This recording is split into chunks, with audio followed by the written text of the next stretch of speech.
భారత్ పాకిస్తాన్ల మధ్య ఉద్రిక్తతల నడుమ తుర్కీయే పాకిస్తాన్కి మద్దతు తెలుపుతూ తుర్కీకి చెందినటువంటి కొన్ని యుద్ధ సామాగ్రిని పాకిస్తాన్ సైన్యానికి అందించడం జరిగింది.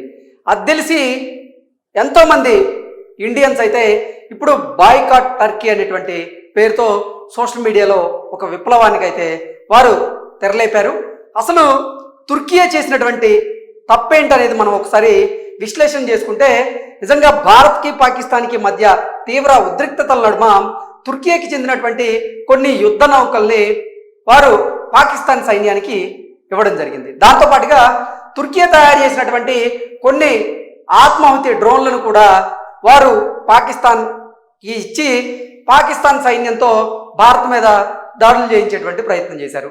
ఆ తర్వాత రెండు దేశాల మధ్య ఈ కాల్పుల విరమణ ఒప్పందం ఎప్పుడైతే కుదిరిన తర్వాత తుర్కీ అధ్యక్షుడు పాక్ ప్రధాని కలిసి ఇద్దరు ఒకరికొకరు కంగ్రాచులేషన్ చేసుకోవడం జరిగింది. అది చూసినటువంటి భారత ప్రజలు నిజంగా తుర్కీ మీద విరుచుకుపడ్డారు. గతంలో టర్కీలో భూకంపాలు వచ్చి టర్కీ దేశం అతలాకుతలం అయినటువంటి సమయంలో భారత ప్రభుత్వం ముందడుగు వేసి ఫండ్ రైజ్ చేసి తుర్కీకి మనం ఎంతో పెద్ద సహాయాన్ని అందించాం. అది విస్మరించినటువంటి తుర్కీయే భారత్కి పాకిస్తాన్కి మధ్య ఈ ఉద్రిక్తతల నడుమ వారు పాకిస్తాన్కి మద్దతు తెలపడం ప్రతి ఒక్క భారతీయుడు జీర్ణించుకోలేకపోయాడు. అందుకే బాయ్కాట్ టర్కీ అనేటువంటి నినాదం చేస్తూ ఉన్నాడు. అయితే ఈ తుర్కీకి సంబంధించినటువంటి ఒక ఏవియేషన్ సంస్థ సెలిబీ అనేటువంటి ఏవియేషన్ సంస్థ భారత్లో ఉన్నటువంటి కొన్ని ఎయిర్పోర్ట్లలో వారు భద్రతాపరమైనటువంటి కార్యక్రమాలను వారు నిర్వహించడం నిజంగా ఇప్పుడు చర్చనీయాంశంగా మారింది. ఆ ఏవియేషన్ సంస్థను నిషేధించాలి అంటూ పెద్ద ఎత్తున ఇప్పుడు డిమాండ్లు వెళ్తున్నటువంటి నేపథ్యంలో భారత ప్రభుత్వం ఏ నిర్ణయం తీసుకోబోతుంది అనేది మనకి మరో కొద్ది రోజుల్లో ఒక స్పష్టత వచ్చేటువంటి అవకాశం అయితే ఉంది. అయితే ఈ సెలిబీ అనేటువంటి సంస్థ ఏ దేశానికి చెందింది, అది భారత్లో ఉన్నటువంటి ఎయిర్పోర్ట్లో ఏమేం చేస్తుంది అనేది ఒకసారి మనం పూర్తి స్థాయిలో విశ్లేషణ చేసుకునేటువంటి ప్రయత్నం అయితే చేద్దాం. ఒకసారి మనం చూసుకున్నట్లయితే పాక్కు మద్దతు ఇచ్చినటువంటి టర్కీ కంపెనీ భారత్ ఎయిర్పోర్ట్లలో భద్రత తీవ్ర ఆందోళన అంటూ ఈ ఆర్టికల్ సోషల్ మీడియాలో చక్కర్లు కొడుతుంది. భారత్తో సైనిక ఘర్షణలో పాకిస్తాన్కు టర్కీ మద్దతు ఇవ్వడంతో టర్కీకి చెందినటువంటి సెలబ్ ఏవియేషన్ సంస్థ భారత విమానాశ్రయాల్లో భద్రతా బాధ్యతలు నిర్వహించడం మీద తీవ్ర ఆందోళన వ్యక్తమవుతూ ఉంది.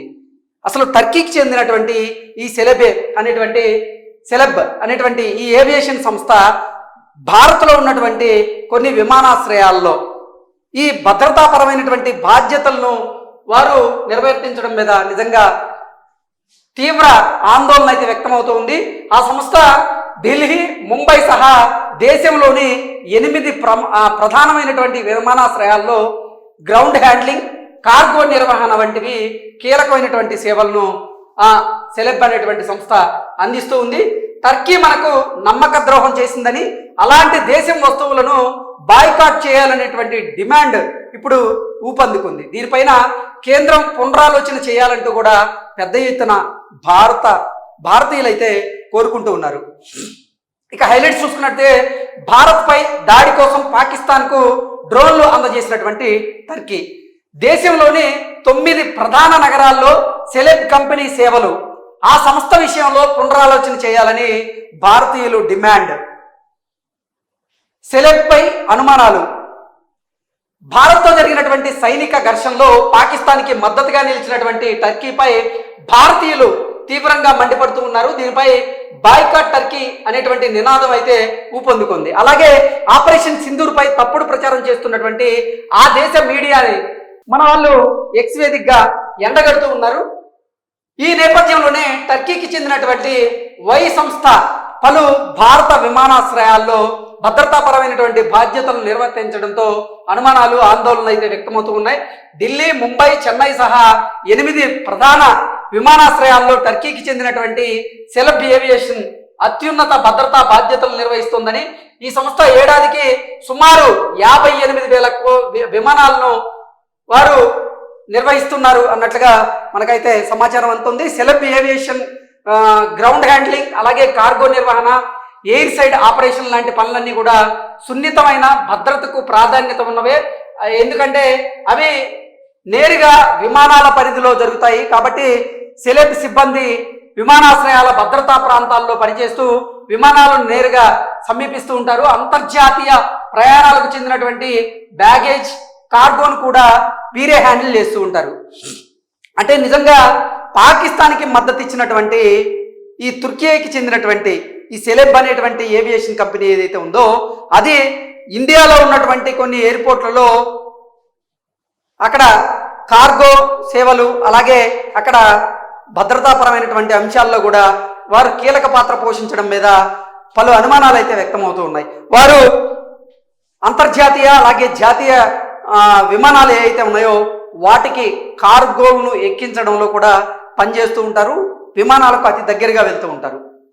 అయితే ఇప్పుడు పాకిస్తాన్కి భారత్కి పొసగనేటువంటి నేపథ్యంలో, రెండిటికి ఉద్రిక్తకరమైనటువంటి పరిస్థితులు నెలకొన్నటువంటి నేపథ్యంలో తుర్కీకి చెందినటువంటి ఈ ఏవియేషన్ సంస్థని భారత్లో ఈ కార్యకలాపాలకి వాడడం ఎంతవరకు కరెక్టు, అది సేఫ్ కాదు అంటూ కూడా ఎంతోమంది భారతీయులు భావిస్తూ ఉన్నారు. కేంద్ర ప్రభుత్వం దీని మీద పునరాలోచన చేయాలి అంటూ కూడా పెద్ద ఎత్తున భారతీయులు అయితే డిమాండ్ చేస్తూ ఉన్నారు. ఎందుకంటే భద్రతాపరమైనటువంటి అంశాల్లో మనం చాలా జాగ్రత్తగా వ్యవహరించాల్సినటువంటి అవసరం ఉంది.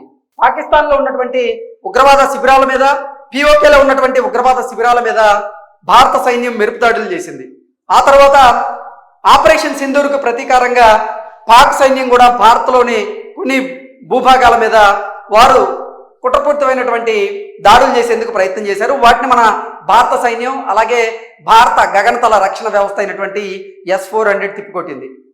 ఇప్పుడు తుర్కీకి చెందినటువంటి ఈ ఏవియేషన్ సంస్థని నిజంగా భారత్లో ఉన్నటువంటి పలు ఎయిర్పోర్ట్లలో ఈ భద్రతా పరమైనటువంటి అంశాల్లో కనుక వారిని ఇంక్లూడ్ చేస్తే రానున్న రోజుల్లో అది మనకి ముప్పుగా మారేటువంటి అవకాశం ఉంటుంది. ఈ ఏవియేషన్ సంస్థని మన భారతదేశంలో ఉన్నటువంటి అన్ని ఎయిర్పోర్ట్లో కూడా బ్యాన్ చేస్తే మంచిదే అంటూ కూడా పెద్ద ఎత్తున భారతీయులు డిమాండ్ చేస్తూ ఉన్నారు. దానికి కారణం కూడా లేకపోలేదు.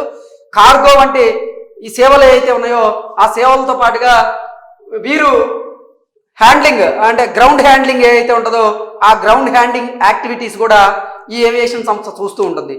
ఆ చూసే క్రమంలో భాగంగా వీళ్ళు ఏదైనా కుట్ర పన్నొచ్చని, కుట్ర పన్ని భారత్ మీద ఏదైనా దాడులు చేసేదానికి అవకాశం ఉంటుంది. కాబట్టి అటువంటి పరిస్థితులకి మనం వెళ్లకుండా ఉండాలి అంటే ఈ ఏవియేషన్ కంపెనీ మీద ఖచ్చితంగా బ్యాన్ విధించాలంటూ కూడా భారతీయులు డిమాండ్ చేస్తున్నారు. పాక్కు టర్కీ సైనిక సహాయం 2025 మే 7న పాకిస్తాన్ పిఓకేలో ఉగ్ర శిబిరాల మీద ఆపరేషన్ సింధూర్తో భారత దాడుల అనంతరం ఇరు దేశాల సైనిక ఘర్షణ తలెత్తింది. ఈ ఘర్షణలో భారత్పై పాకిస్తాన్ దాడికి టర్కీ సైనిక డ్రోన్లు మాత్రమే కాకుండా వాటిని నడిపేందుకు ప్రత్యేక సిబ్బందిని కూడా పంపింది. ఇది మన శత్రువు వైపు నిలిచినట్లేనని సైనిక వర్గాలు పేర్కొన్నాయి. సో ఇందాక మనం మాట్లాడుకున్నట్లుగా మనకి ఆపరేషన్ సింధూర్ తర్వాత తలెత్తినటువంటి పరిస్థితులు ఏవైతే ఉన్నాయో ఆ పరిస్థితుల్లో ఒకవైపు భారత్, ఒకవైపు పాక్ మధ్య ఉద్రిక్తతలను నెలకొన్నటువంటి నేపథ్యంలో ఆ సమయంలో తుర్కీయే పాక్కు మద్దతు తెలపడం, తుర్కీకి చెందినటువంటి కొన్ని యుద్ధ సామాగ్రిని, డ్రోన్లను పాకిస్తాన్కి ఇవ్వడంతో పాటుగా కొంతమంది సిబ్బందిని కూడా పాకిస్తాన్కి పంపించి ఆ డ్రోన్లను ఎలా వాడాలి, ఆ యుద్ధ సామాగ్రి పనితీరు ఎలా ఉంటుందనేది వారు అవగాహన కల్పించేలాగా ఆ సిబ్బందితో కొన్ని క్లాసులు చెప్పించడం, ఇవన్నీ కూడా తీవ్ర అభ్యంతరకరంగా మారినటువంటి నేపథ్యంలో భారత్లో పనిచేస్తున్నటువంటి ఈ సెలెబ్ అనేటువంటి ఏవియేషన్ సంస్థ ఏదైతే ఉందో దీని మీద ఖచ్చితంగా నిషేధం విధించాలి. లేదంటే రానున్న రోజుల్లో భారత్ మూల్యం చెల్లించాల్సి వస్తుంది. కాబట్టి మనం ముందస్తు చర్యల్లో భాగంగా ఈ ఏవియేషన్ సంస్థ మీద